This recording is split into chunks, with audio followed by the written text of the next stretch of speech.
Hey, good morning, and welcome to Breakfast with a Heathen. I am your favorite heathen, Mike Smithgall. And if this is your first time at the coming into the show, then welcome. I do appreciate you checking it out. If this is one of your, if you've been here before, this is a round trip for you, then welcome back. I do appreciate that as well. So you kind of know what the deal is, but let me real quickly break it down for the people that are new. This is a very casual, very chill show. So if you tuned in thinking, oh, I'm going to hear an atheist scream and yell at people, no, you're not. That is a different channel. I'm sure there are plenty of those people out there, but it is just not. It's not me. It's not my style. It's not my interest. And quite frankly, that is the least productive conversation I've ever had, is when people start shouting. It just doesn't go anywhere. So the purpose of this channel, the Atheistville channel, that is a YouTube channel. It's a podcast. I have a website, atheistville.com. The purpose of all of those is to just normalize atheism.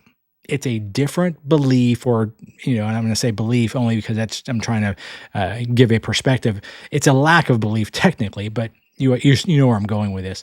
Meaning there are people that are Jewish. They believe in Judaism. There are people that believe in Islam. They believe in Buddhism and Hindu, Christianity, obviously. And there are people like me who do not believe in any of those in terms of a God. So this is my perspective, and there are people just like me, and we are your neighbors and your coworkers and your boyfriends and girlfriends and all these other things. We're absolutely no different opinions, obviously, but we love our children and we love our cats. We take care of our parents when we can, and we donate clothes to the homeless, and we do all the same things you do. We just don't go to a church or a synagogue or some sort of temple, or a mosque, I guess. That's the main difference. And it really kind of is as simple as that. Are there other things that we are different? Sure, of course, and we can get into those. But my point again is, I just like to normalize this and just let everybody know that we're just like you. We just have a different perspective on religion. That's kind of it. In fact, I'm in a group here in Chicago of atheists, and I always tell people when they're new to the group, don't expect anybody else in the group to agree with you on anything else other than we don't believe that there is a God, or we do not feel that there has been a proof for a God. Don't assume that we all believe in your politics, or don't assume that we all have any other perspective that you may have. Chances are there's probably a pretty decent overlap, but it's not guaranteed. So again, just a normal dude. As you can see, if you're on the video, you can see I'm just a normal guy. And that's where we're starting from. So anyways, without further ado, let's go ahead and jump into a few questions that I have rounded up. That would be good. Oh, you know what? Let me take a real quick sip of my coffee. It is a Sunday morning after all, and this is Breakfast with a Heathen. So get yourself a coffee, get yourself a croissant, whatever, some scrambled eggs, whatever floats your boat on a Sunday morning. So hold on. That's the obligatory that you have to do when you take a sip of coffee. All righty, let's start with here. So this is Born Cartoonist 7247. All right. Well, we're starting right out of the bat with this one. Scared I'm going to regret losing my virginity. All right, we're going to start here. I am nearly 29-year-old virgin who has spent all my life waiting for marriage. However, I've decided I no longer want to. I've met this guy, and we have done pretty much everything apart from PIV sex.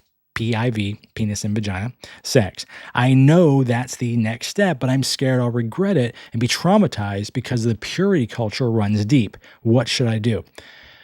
Well, this is fascinating, and I feel a little inadequate answering this because I am a man, and this is a 29-year-old woman. But I'm going to answer it. So I'm going to set aside the gender and the body parts and that sort of thing. And I'm going to say, you're not going to regret it unless you let yourself regret it. And I'm going to see if I can expand on that a little bit, meaning that I got a lot of, as I think about this, I got a lot of different thoughts going through my head. So this woman is 29 years old. That is a long time in, they don't say where they're from. That is a long time in America to be a virgin. Are there virgins that are 29 years old? Sure, of course. Is that normal? No. That's just not normal. It's not that it's abnormal in the sense that she's done anything wrong. It's just not common. Let's say it that way, right? Um, there is very few 29-year-old male or females that are virgins just because of the culture that we grew up in. Even in the purity culture of some groups within the United States, it's still quite uncommon, right?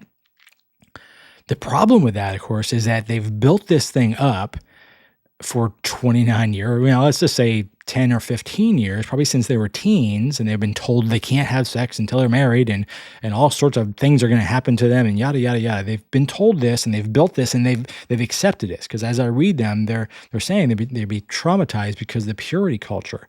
So they've built sex up into more important than it actually is. And I'm not saying sex is not important, but for some cultures that sort of adhere to this purity culture thing, the purity, and this is where it gets very misogynistic, quite frankly. The purity tends to lean much heavier on the woman, on the girl when she was a teen, and now when this woman is a 29-year-old woman. Nobody's really overly concerned about the purity of the man, but they're absolutely obsessed over the purity of the woman. There are no mother-son purity balls. There's no mothers giving purity rings to their sons. Not really. I mean, I'm sure some crazy people do this, but that's not what happens in that culture, right? It's all about keeping the daughter virginal and protected, and the father controls this in some very gross and weird way. So this person has grown up apparently in this type of culture, and they're 29 years old.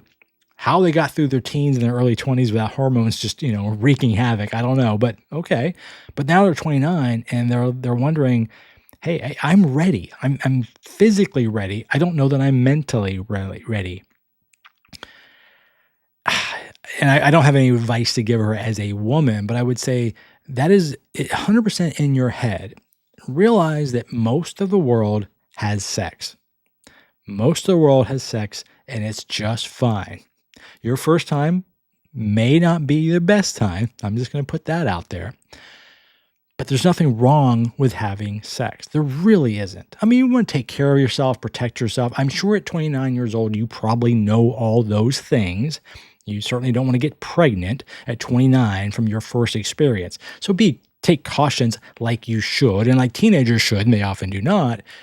Take those precautions, but let yourself go. Let yourself enjoy the intimacy. Let yourself enjoy the physical connection that you make with your partner. You can choose how involved or how casual that partner is. And I'm trying to say this again as a father. My daughter's 36, so this woman's younger. She's actually between my two kids' age, so she is in my kids' age. I'm trying to give her fatherly advice that I would give to a 28-year-old or 29-year-old. If I had a 29-year-old kid and they asked me this is the advice I would give them. Enjoy it. Be cautious. Take care. Recognize it is something you can do with your body. It can be very pleasurable. It's designed to be pleasurable in the sense that your body is wanting to do this. It helps us keep the species going. So you're fighting it for 29 years. You're fighting something your body's telling you to do. There's nothing wrong with it. You can go out. You can have casual sex if you wanted to. I'm not saying you should or you should not. I'm just saying you could. You can get up the next morning and think, okay, that was fun. Or, it's not quite what I had built it up in my head all these years. That's very likely to happen sometimes. And then realize, maybe I want to try that again. Maybe I want to try that with someone that I like more. Maybe I want to try that with someone I don't really know that well, but I just want to sort of, check that box. There's nothing wrong with that. You're not going to go to hell. It's just that is so ridiculous to me, that the fact that we have tied virginity with going to heaven. But the reality is, across the world, virginity does not last very long, and when you have given it away, as we say, nothing was actually given. You didn't lose anything. You're not soiled. You literally did not lose anything at all. It's an experience. We don't talk about losing our virginity by riding a bike or bowling or going to a concert. Nobody really talks about that kind of. What's the difference? You had sex. You went into bed with, and this person they're talking about a man. Did they say? Yeah, I met this guy. So that she wants to have sex with a man, and when they're finished, what has she lost? What has she given away? What is she holding on to for 29 years that she's going to lose and doesn't have the following day? There's nothing. Virginity is completely made up in the sense that it's a false construct, right? The next person, the next man that she is with will have zero idea if she's a virgin or not, and that's up to her to share that with him, but there's nothing lost. If I have 10 fingers and I gave up one, you can tell I've got 9 fingers. Virginity, there's nothing really lost there. I mean, we can get into hymen and blah, blah, blah, but let's be real. Reality is it doesn't matter. It really doesn't. So I always feel a little bit bad for people that have been holding on for this for so long because, again, it's probably been built up to a point that it's almost impossible to work out like they said. It's kind of the white knight thing.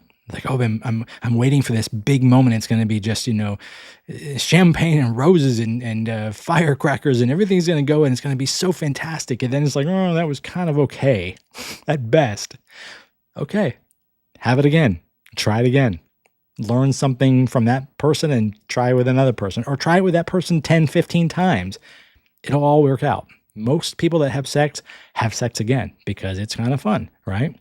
So, born cartoonist 7247. I wish you good luck on that. I really do. Take care of yourself. Don't do anything crazy, but don't feel bad for enjoying the body that you have. And don't feel as a woman that you are giving up anything, that you've submitted to anything. Don't feel bad if you have sexual thoughts or you have, not aggression is not the word I'm looking for, but you have this desire to have sex. That's fine. You're a human being. You're a human being. We all have a desire to have sex. You are no different.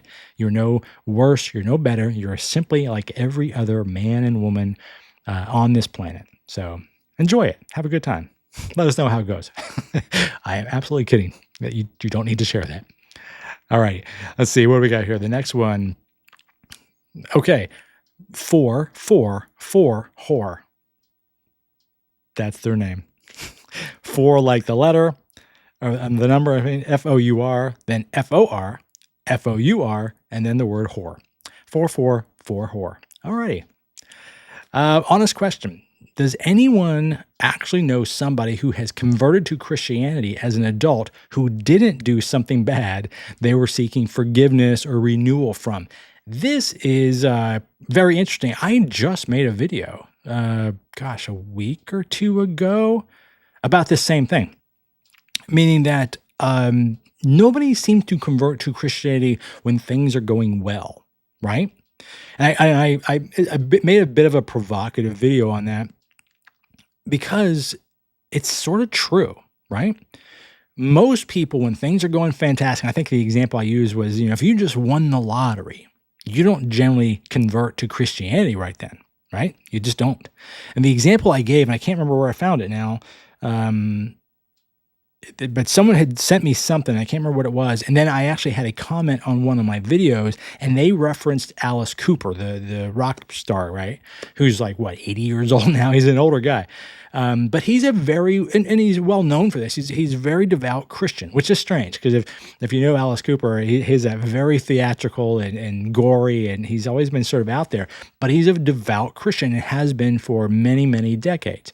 And he says, and the woman that I think it was a woman that sent me this video, or I'm sorry, sent me a comment on the video talking about Alice Cooper, mentioned that he had hit rock bottom and he was an alcoholic and his life was going to hell, and he went back to his faith, the faith that he had had as a child or a young person. And exactly my point. I had made that point, and then this person just swoops in and sort of validates it that, yes, that is exactly where church tends to come in when people are at their lowest. People do not generally convert to, I'm going to say Christianity, but to religion when things are going fantastic. If they're not religious, not that they're not atheists, they're just not overly religious. They don't attend church. Maybe they believe in the back of their mind. They just don't really participate in it. And all of a sudden they win $5 million. They don't go, oh my gosh, I've got to go to church now. That's not how it happens. What happens is they have no money. They file bankruptcy. They're an alcoholic. They're on drugs. They lose a loved one. Something that has pushed them to the point of just no return. They're at their lowest. What swoops in? The church. I find that a bit predatory. I really do. I understand it can give people comfort, but the fact that it doesn't go the other way, the first way that I said, when things are going fantastic, people just do not generally convert. Is someone going to text me or send me a message saying, oh, my uncle did? Okay, fine. I'm not saying out of the 8 billion people it doesn't happen, but I think we all can agree that people are going through some sort of life struggle. That's where the church swoops in, saves them, and I'm using saves with some quotes around it, and then they are converted, right? Then they have accepted Jesus, and they do all these things. But again, a little predatory, you know? If you had no money and you were flat broke and you absolutely had to be able to pay the rent so you didn't have to live on the streets, and I come in and I said, you know what, I'll give you the $1,500 at 38% interest. You would think I was a complete predator and an ass, right? Because I saw that you were at your lowest, I saw you had nowhere to turn, and I gouged you at 38% interest on a loan. I would be a jerk for that. I absolutely would. Any word you can come up to call me, I would be absolutely deserving of that. But if I said instead of a 38% loan, I've got Jesus, flipping through my King James Bible with my fingers formerly wrinkled from holy water. If I brought you that Bible and I said, here's how we're going to get out of this, and I come to the church and blah, blah, blah, blah, isn't it kind of the same? I mean, I've fixed your problem, but I swooped in when you were the lowest. Now, the opposite, the Christians and the people like that are going to say, but that's when you accepted. That's when you took Jesus into your heart. Well, that's when you accepted my 38% loan too. You know, and I'm being a little kind of a jerk about this, but it's fairly predatory. And I if you know the example of the opposite, where people were doing really, really well, and because of them doing really, really well, they became devout Christians, okay, send me a comment. I would like to see your logic on that. I just don't see it. So this person, 444 that question is absolutely valid, I think. I think is absolutely a valid question, because that is how I see it as well. I wish it wasn't that case. I really do. What else we got here? Okay, this is Choco Moco SFR. Choco Moco SFR. I have no idea what that means or how to say it. So they believe that God created Adam and Eve, right? And then they had children, and apparently those kids had sex. Their own siblings, and I guess apparently those kids had sex, I assume, with their own siblings and had kids with them. They think the whole human population is the result of incest, ? No, that's not exactly, but it is kind of strange. And I am not a biblical scholar, so take this for what it's worth. But again, I'm sure we could read this in my handy-dandy little book there. But there is a strange disconnect. Everybody that has a casual understanding of Christianity knows that there was Adam and Eve, and they had children. They had Cain and Abel. It's kind of where it stops in terms of people's general understanding. I know there's another child, right? But that's where they kind of stop. And then those sons grew up and got married. Okay. God created two people in the Garden of Eden, and they had these two sons, Cain and Abel, who then got married.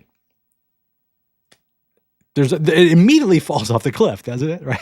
I mean, it's a strange story, because if your basic understanding is that God created two people, God didn't create 2,000, God created two people in the Garden of Eden, And we're all traced back to Adam and Eve, except their two sons married two women from the next garden over, I guess, right?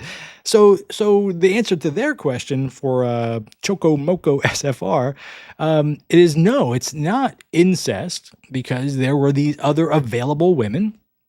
And presumably there were other available women for their children, the children of, I guess, what Cain killed Abel. So I don't know if Abel had children, but you get my point.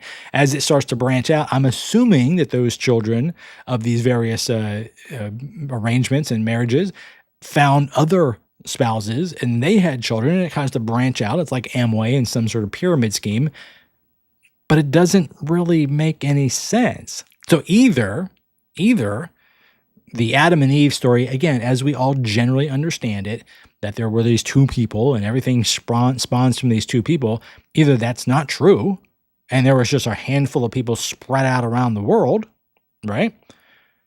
Or we have no idea where these two women came from that married the brothers, and then we have a big flaw. Surprise, surprise, there's a big flaw in the Bible or some sort of large contradiction.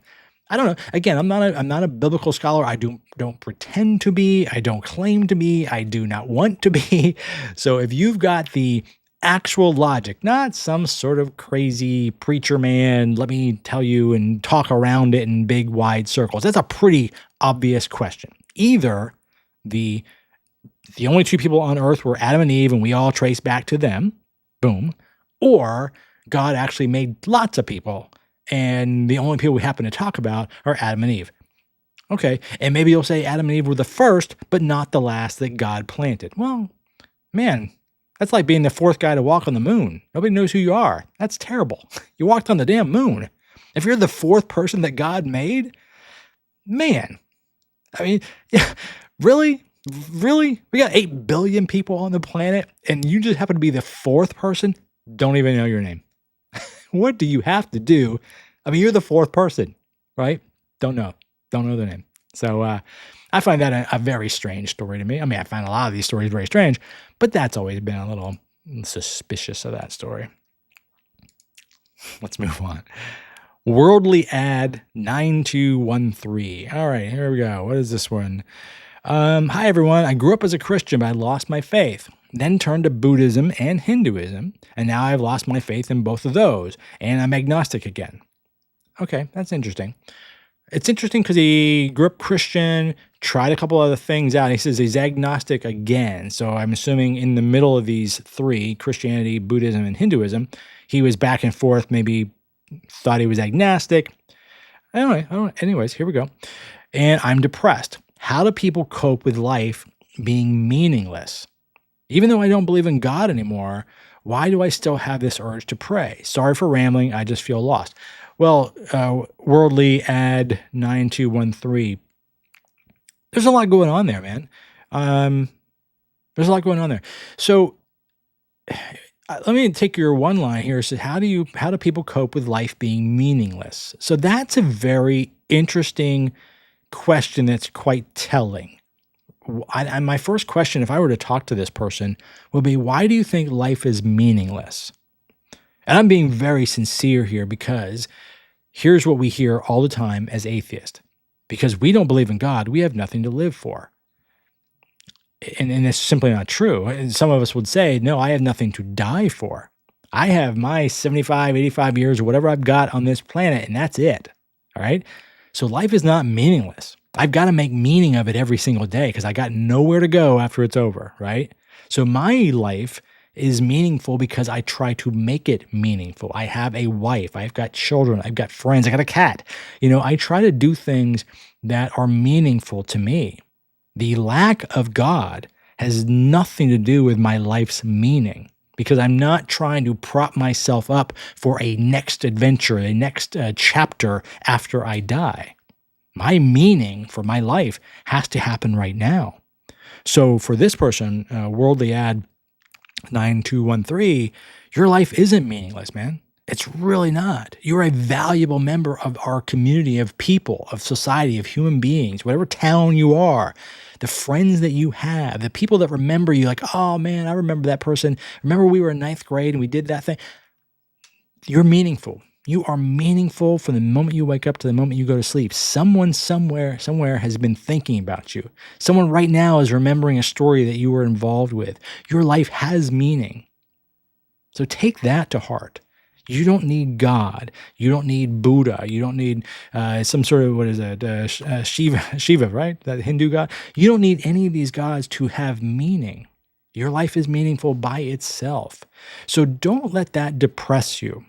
And I feel bad for this person because I've seen these kind of questions before, and I've talked to people like this, and I understand it's a real thing. I'm not discounting by any means, but they're trying to wrestle the logic in their mind that says God's not real, and the Bible stories like I just went through with Adam and Eve and Noah and all these sort of silly stories that we hear, those really don't make sense. They're illogical, and this person's kind of realized that, I guess, to some degree.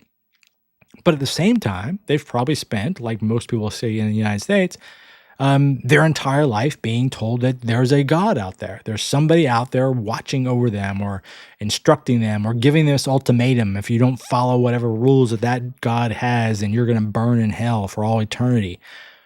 That's a lot to unload and kind of get rid of and move past. So I would say for this person, look for groups like I have here in Chicago, for atheist groups, for humanist groups, things of this nature where you can find other people like this that are going through this journey that you're going through. And rest assured, almost, I'm going to say 100% of the atheists that I've met that started out in some level of religion, either severely religious or like me, very casually religious, none of us ever flipped on a dime. You know, it wasn't a switch that we threw and just one day we didn't believe. No, there might be one day that said, wait a second, that doesn't make any sense. But almost always there's a journey, and this person is going through a journey and they're looking for different things. And maybe they'll find it in another religion, and I have no problem with that. It wouldn't be my first choice, but if that works for them, go ahead. But don't lean and use religion as a crutch because you think you need it to have meaning and to have value. It's not true. You have value. And if you were here, I'd give you a hug. And I would tell you, you have value. Just being alive, just being around people and making someone's day a little better and giving a smile to that person, or maybe sending a kind word. In fact, I texted 2 people today that I just knew very casually from a class, and I sent them both a message and said, you guys are the 2 most talented people in this class. I really, really think you guys are fantastic, and you've made me laugh, and I hope that you continue with this class because I think you really have some just innate talent. I've seen these people 6 times, but I wanted them to know that because they added value to my life, and I didn't want to let that pass without returning that favor and saying, you have value. Now, if they find that exciting or if they find that fantastic or they think, oh, okay, that's nice for him to say that, fine. It doesn't matter how much they accept it or not. I wanted them to know that they do have some value. So for this person, worldly ad, you're valuable, man. You really are. And I hope that you come to a point where you believe that. And you don't have to apologize for rambling. I'm going to do rambling all the time. It's kind of my thing. All right, let me take a sip of my coffee real quick. I got to do that every time, don't I? Just that way on the when you're listening to a podcast, for sure that I have actually taken a sip of my coffee. Without it, you'd be completely lost, right? So anyway, Friendly One 4112. How can I know for absolute certainty that God isn't real? Well, you probably can't, but let's go on and let's see what they say here. So my country is becoming a Christian fascist nation. I wonder what country they live in. They said, I'm gay and I fear that I'm going to be persecuted more heavily over the years. I'm terrified of hell. I left religion behind since the Trump administration came about. Yet I still see people asserting that Jesus is real and that I am going to hell. And I hate it. It's terrifying to know that these people exist in such quantities. How can I know with everything that God and hell are not real? Okay, so listen to what this person said. They kind of covered a handful of things here. And you can hear some conflict, right? So let's first thing, they think the country they live in is becoming a Christian fascist nation. Yeah, I would agree with some of that. I do really, I don't rail on religion as much as I rail on Christian nationalism. I hate Christian nationalism with an absolute passion. Most of the videos I make and most of the essays that I do are on Christian nationalism because I think it's a scourge and a cancer on our society and our government. That's one thing. But then he says, he's gay and he feels he's going to be persecuted. That's a separate, not unrelated, but a separate issue as well, right? Ever since the Trump administration came in, obviously that makes him probably American. I still see people asserting that Jesus is real, then I'm going to hell. That's a third issue in the sense, just like me as an atheist, people love to tell us that we are going to go to hell, right? There's no hate like Christian love, as they say. I get this all the time. If you're an atheist, you have been told 1,000 times that you're going to hell. Sometimes it's with that southern smile, like that, oh, bless your heart. You know you're going to hell, right? Yeah, and I grew up in the South, so I can do that voice, and I can do the accent, and I can do the eyes and everything else. I get it. Very sweet, very sticky, but you know you're going to hell, right? Yeah, okay, thanks for telling me. I'll add that to my list of problems. This person is gay. They've been told the same thing with that same smile, blah, blah, blah, all right? And it's terrifying to know that these people exist in such quantities. So we're talking about some social issues, right? He's got a social issue with the fascism. He's got a social with the Christian fascism. He's got a social issue with people not liking gay people. He's got a social issue with so many sort of religious people. So that's a social issue, right? Born and motivated through religion, but it's a social issue. But then he asks a philosophical question. How can I know with everything that God and hell are not real? You can't, right? And Richard Dawkins has a scale. I think it's 1 to 7, with 1 being you absolutely know there is a God, and with 7 being you absolutely know there is no God. And I would say if you are a 1 or a 7, how? How do you know that there is not a God? How do you know that there is a God? You can't really know. You can truly believe that, but you can't know it, right? Like I know that this coffee cup in my hand is blue. I know there's coffee in it. I'm feeling it. I see it. I don't have to sense it. I don't have to believe it. I don't have to sort of deduce it from various clues that may or may not make any sense. I can see that coffee cup. I can't see God. I've never seen God. No one I've ever met has seen God. Does that mean he doesn't exist or it doesn't exist? Not necessarily. But the difference between God and Bigfoot and the Loch Ness Monster and the Lost City of Atlantis, they're pretty close because we don't know those things exist either. We have no proof of them either. We have stories. We have lore, but that doesn't make it true. By the same token, could there be a Bigfoot out there? Probably not, but could there? I guess. Could there be a Loch Ness Monster? Probably not, but I guess, right? Could there be a dragon lives under my bed or in my garage and his name is Reggie and you can't see him? Maybe. You can't prove that he doesn't exist. So for this person, Friendly One, don't stress over the fact that you can't verify there is no God. That is a trap that a lot of atheists get walked into with religious people because we'll say, well, you need to prove that there's a God because the assertion is by religious people that there is a God. You've asserted that. We simply say as atheists, prove it. Prove to me there's a God. I'm willing to accept your proof, not your lore, not your mythology, your proof. Have God come tell me this. Because until then, I'm not rejecting God. I'm rejecting you, Larry. I'm rejecting you, Linda. Right? You're the one telling me there's a God. There's no God telling me that they exist. You are the one telling me. So I'm rejecting you. And then they always want to turn around. Well, prove there is no God. I can't prove a negative. Again, you can't prove I don't have a fire-breathing dragon in my garage. You can't prove that I don't have one. And every time you go to look, I'm going to say, oh, he works in mysterious ways. He's not there right this moment. But trust me, I've seen him on a piece of toast. It's the same thing.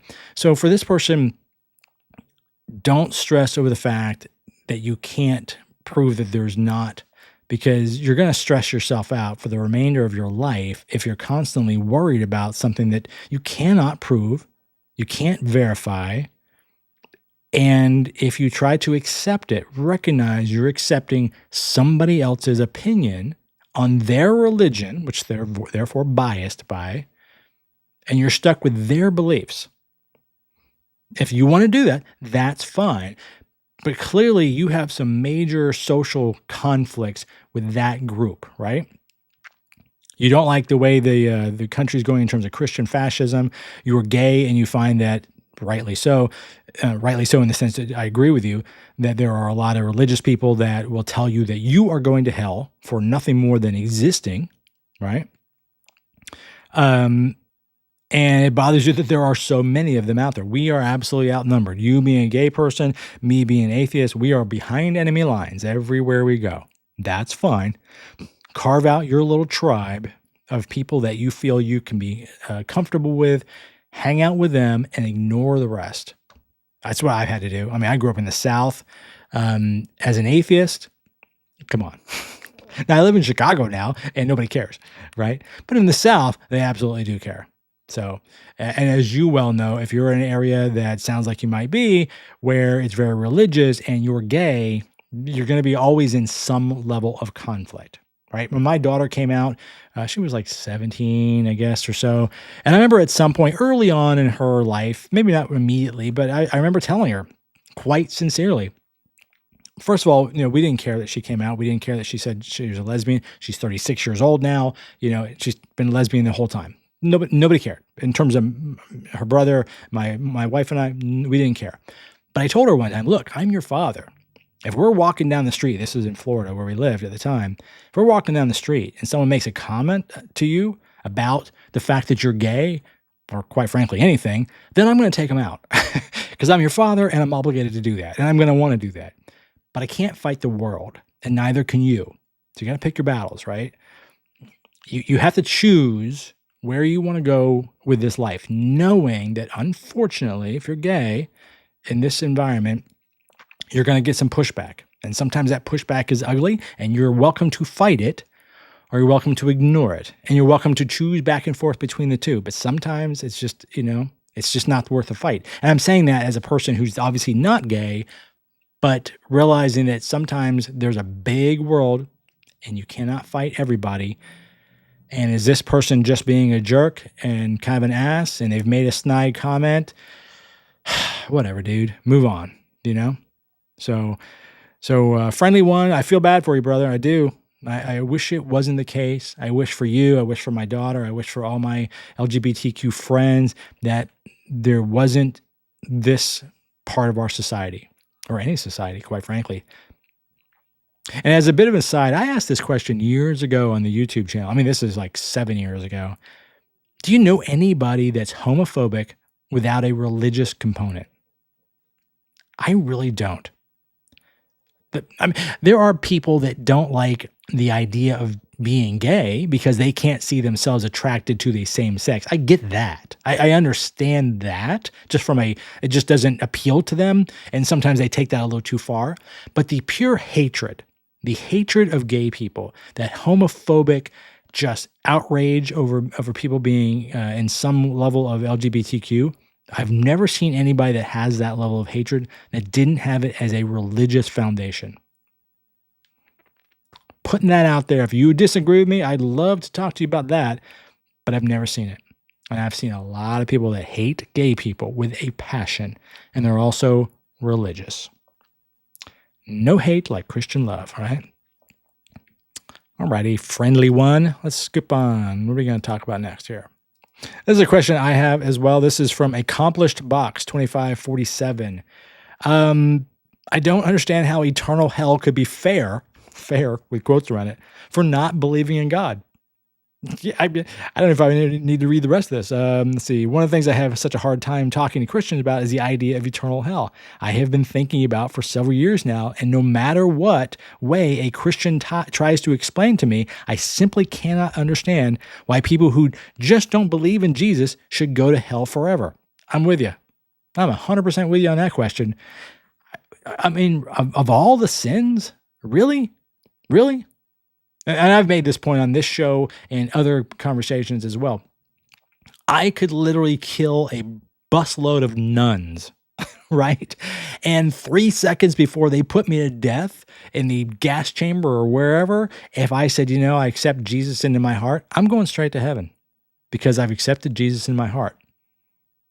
But if I'm just walking down the street and I've been a good person and a good husband and father and a good friend and all these other things, and I help the busload of nuns fix their tire, and in the middle of the street, some guy hits me, and on my last 3 seconds of death, someone says, "Are you going to accept Jesus?" I was like, "No, I'm not accepting Jesus. I'm an atheist." Well, I'm going straight to hell. How is that fair? Eternity. Hell for all eternity, only because I didn't worship God or Jesus. Seems very narcissistic, doesn't it? It makes no sense to me. It makes no sense. And again, I've been told I'm going to hell 1,000 times. I'll be told 1,000 times again. But that seems a little over the top, doesn't it? It's a little severe. Sometimes the punishment doesn't seem to fit the crime on that one. I'm simply not believing. And again, I'm a good person. I've done good things. I will continue to do good things. That's not enough? Come on, man. Come on. I really doesn't make any sense. So was your name Accomplished Box? I'm 100% with you on that. It's silly to me. You're not going to convince anybody if they're religious, and they're 100% going to assume that you are going to hell because you cannot bring yourself to accept God. Now, keep that in mind. Out of the 8 billion people, there's like 2 or 3 billion that are Christian. I can't remember exactly what the number is, but it's in that range. Majority of the world that means the majority of the world is not Christian. The majority of the world will not accept Jesus. They're all going to hell. So it's going to be a huge party down there. So I'll see you there, bro. All right, let's see. Oh, this is a good one. I read this earlier and I thought, I got to talk about this because I'm going to approach this on 2 different subjects. This is from Cowboy Mac 24. My boss invited me to his church. Already we got problems. Looking for some insight if y'all have one. He did write out the word y'all, so maybe another Southern person. I don't say y'all as much as I did. I've never really said it a lot, but definitely want to hear y'all. It takes me back to growing up in the South. It says, I wasn't raised religious and I'm not religious in my adulthood. I've never read the Bible and I've only attended church for family functions that were held there. I don't know much about religion at all. In fact, I would say I'm pretty ignorant about faiths and their practices. I just label myself as an atheist and keep moving through life. Okay, so they're not, let me just stop there for a second. I'm going to get to their next point. Are they an atheist? I don't know. That's always I find a lot of people have said, sometimes you'll talk to people that are religious and they say, I was an atheist. Well, like this person, were you an atheist because you just never really thought about it? Or were you an atheist like me who has come to that conclusion after thinking about it? And I'm not saying one is better than the other, but I don't find a lot of people that have come to the conclusion like I have, where they thought about it, the logic didn't make sense, and they have added it up, and that 2 + 2 does not equal 3. That's my logic, right? I've added this and I've added this. It doesn't make sense to me. I've actively concluded that I'm an atheist. There's a difference between other people that say kind of what this person's saying is, I just don't really know anything about religion. I just never attended it. So I don't know if I really have any strong feelings. Okay. I mean, that's kind of atheist, maybe agnostic, but I'll take their word for it. But I just kind of wanted to address that. But here's where they go. So they say, I'm just an atheist and I keep moving through life. Recently, my boss, here we go, who is a devoted Jehovah's Witness, has been inviting me to meetings at his witness hall.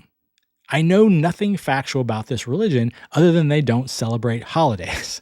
So I guess they go on and say, let's see here. Is this a religion I should stay away from? I take no issue in exploring new things. I have no religious trauma that keeps me from having a new experience. And I've always been under the impression that Jehovah's Witness is a cult-like. Take no offense, but I am open to being corrected if that's not the case. So Jehovah's Witness would be an interesting place to start. But here's my other problem with this. This is your boss. Man, that is so wrong on so many levels. And I know I'm speaking from a guy who has worked in large corporate America for most of my adult life. Yeah. Oh my gosh.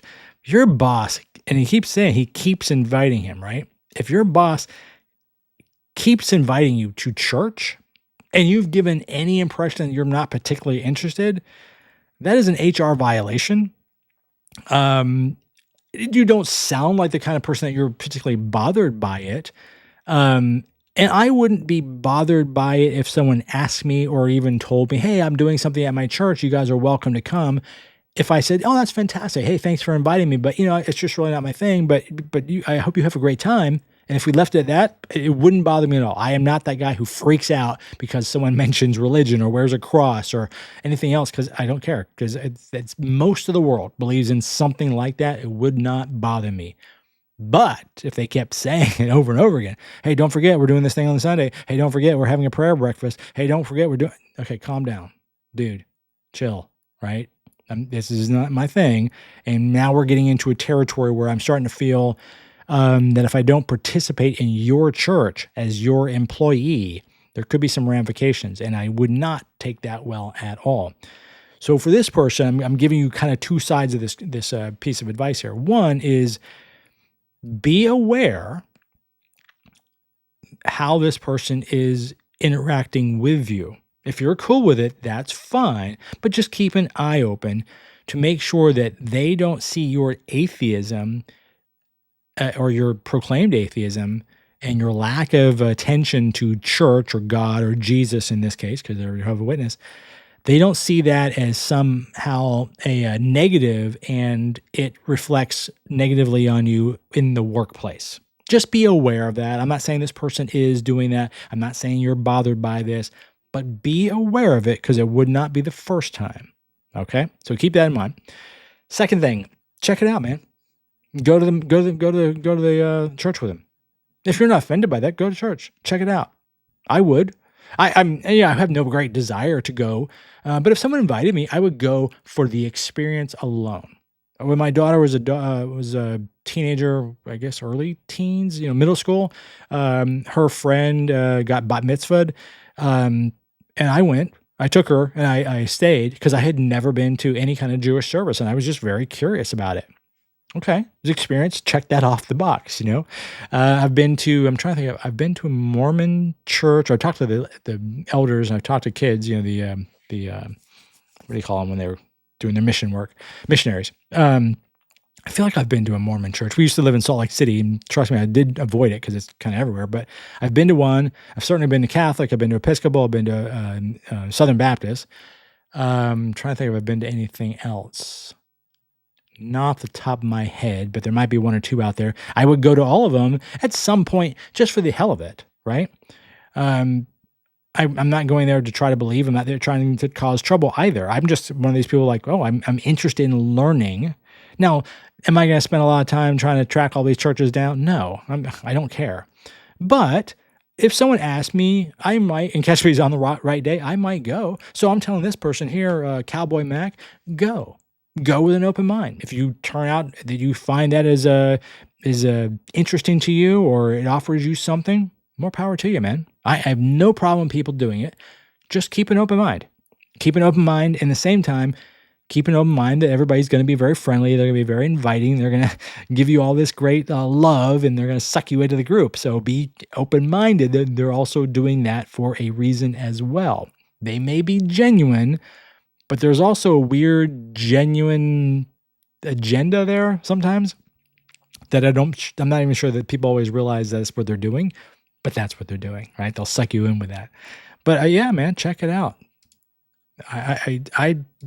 If anything, you'll learn a little bit about that religion, and the next time someone approaches you about Jehovah's Witness, or they stop you at a restaurant or something. I remember a woman stopped me one time in a McDonald's, and she slid over into the booth that I was in. And I was like, okay, what are we doing here? And she slid over, and she just said something random. I can't remember what it was, but it was like a social comment on something. Oh, can you believe the news or something like that? And I was like, no, yes, what are we doing here? It's a McDonald's. Why are you talking to me? And then boom, boom, boom, boom. Here we are now. Oh, and by the way, I'm a Jehovah's Witness. I'd love to give you this little tract. Okay. Alrighty. And I remember telling her, would it be surprising? Because we had this like little 5-minute conversation. We were very pleasant. She was an older woman.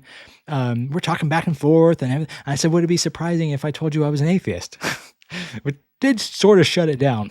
So like, I just went back to my chicken McNuggets. But it was fun. But so go to that church, see what it's like. Check it out. Let's see. Oh, this is weird. This is working at an Arby's. I think I talked about this. It was just so familiar to me. I'm pretty sure I talked about this on an earlier one of these calls. Call? Is that the right word? One of these shows. Working at an Arby's is the guy's name. And he says this, and this is what caught my eye. He says, hello. A few months ago, I made a post asking if revoking your church membership was always so complicated. What? Why would it be complicated? I wanted to update y'all. Oh, another one of the Southerners. I wanted to update y'all on how that process went. So he says in November, I switch my screen here. In November, I had to write the elders of the church explaining why I wanted to revoke my church membership. I stated that I was moving soon, which is true, and that was the only reasoning I gave. At the time, I didn't want to say that I was losing faith because I didn't want to get into an argument. But during this time, my absence from attending church services was acknowledged by the pastor and the elders and would later come back to bite me. Okay, now I'm invested in this story. Anyways, I was told, and this is the part that kills me. Anyway, I was told that my membership was to be voted on in January. The day passed, and I was then informed that my resignation was declined. Okay? My resignation was declined by the elder council because of the part of Hebrews 13:17, which says, church leaders' work is to watch over your souls, and they are accountable to God. Because I haven't been showing up to church, they began to suspect that I may have been walking away from the faith, which by this time was true. In late November, I pretty much stopped calling myself a Christian and trying to make the faith work for me. So when the elders voted to see if the vote would move to the members, it didn't pass because half of them were afraid that I was truly walking away from the faith, and they didn't do anything to help that. They would be held accountable to God for my lack of faith when they die. What? I do remember this. Again, I can't remember if I commented on this show earlier. I did not know you have to get voted off of members. I don't even know what that means. Don't you just stop going? And they're using the word elders. The only time I use the word elders is with Mormons, so I don't know if I'm just using that. I don't know if that means they are Mormon. But if you're out there and you're familiar with the term elder and elder council and being voted in and out of membership, explain this to me. This is actually brand new to me, and I remember this guy's earlier comment when he said this is November, so this is like this is February, so it's 4 months ago.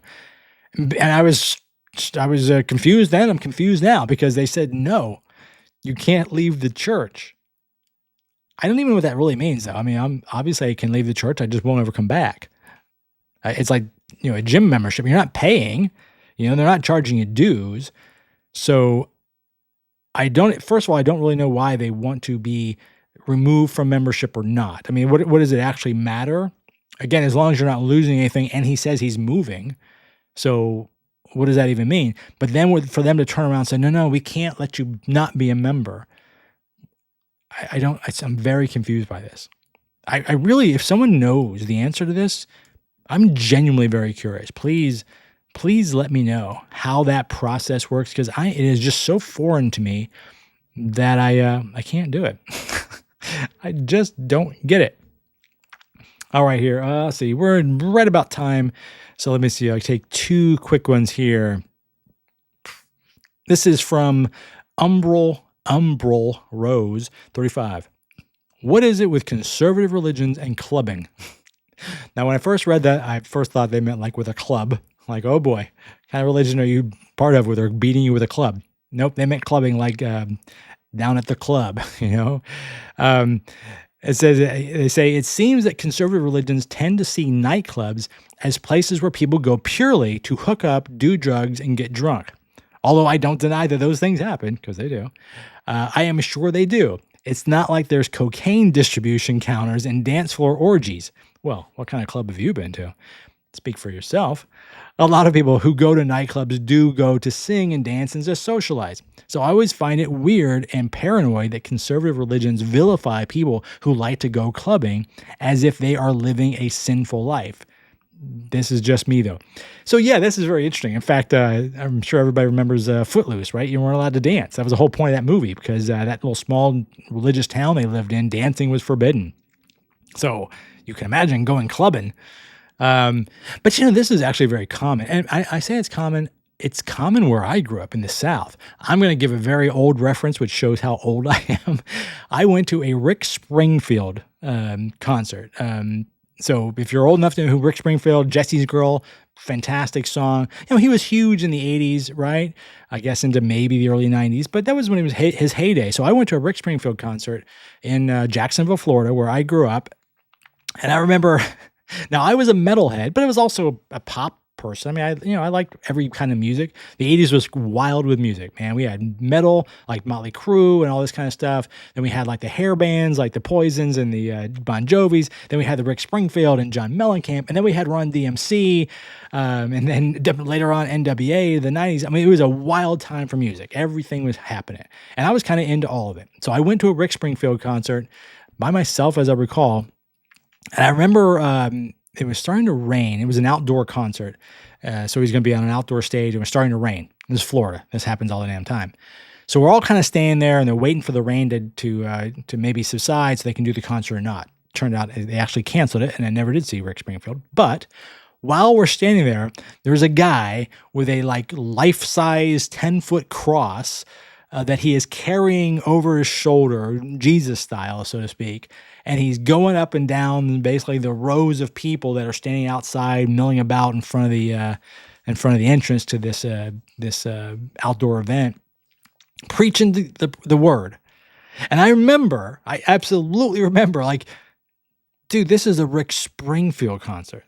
This isn't Ozzy Osbourne. This isn't Motley Crue. It's not Ronnie James Dio. This is Rick Springfield.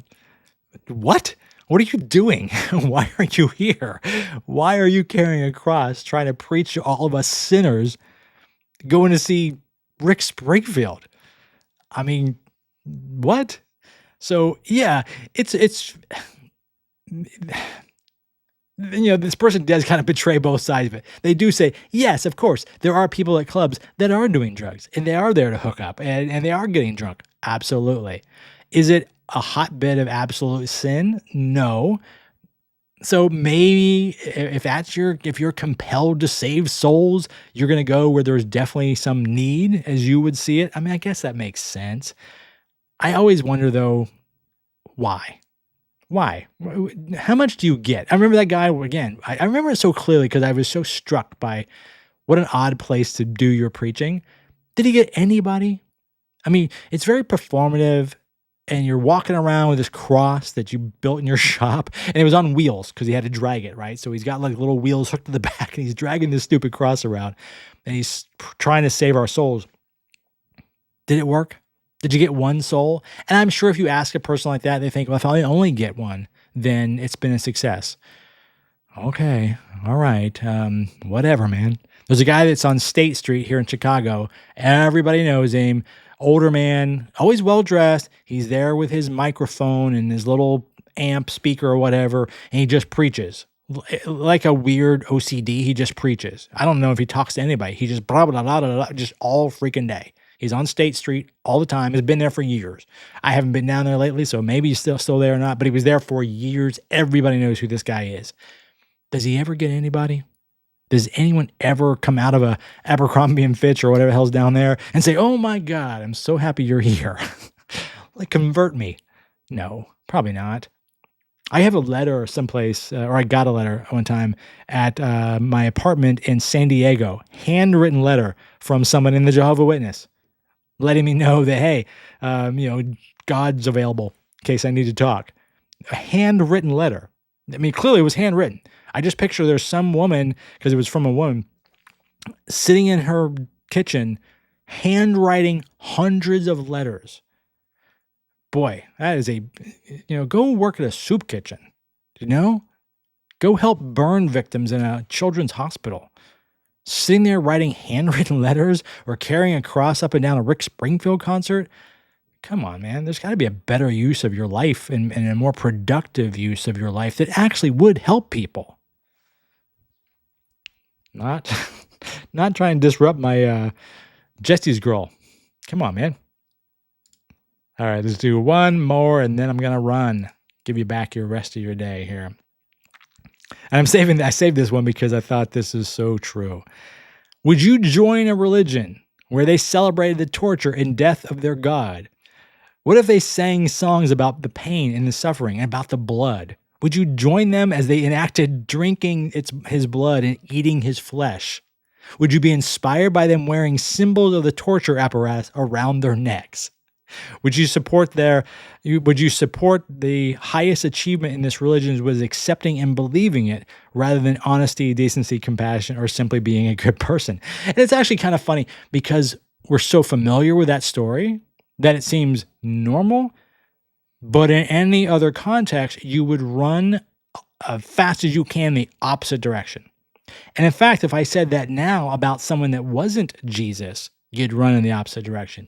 True believers would run in the opposite direction because it's creepy as hell, right? I mean, it's torture.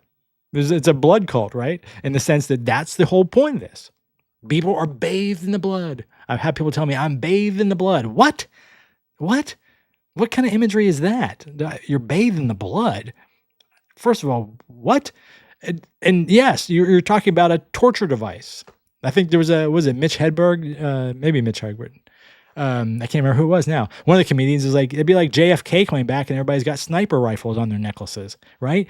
I mean, come on. This is a creepy thing when you set aside the fact that we're familiar with it for 2,000 years. It's creepy. It's weird. It's very weird. And in no other context would that be acceptable. People would not let their children go see a movie that has that level of violence in it, but they'll go on Sunday and talk all about it. It's very strange. So who was this person's name? Magpie Crystal. All right, Magpie Crystal. Yeah, 100%. 100%. I would not join that religion that told me that I need to celebrate the torture and the death of their God. And I wouldn't sing songs about the suffering and about the blood. And I wouldn't join them in pretending to drink blood and eat flesh. Sounds like some sort of evil, serial killer convention. No, I wouldn't do that either. So Magpie, I'm assuming you don't do it either. I don't do it, and I'm hoping most of you out there watching and listening, you don't do it either. It's very weird.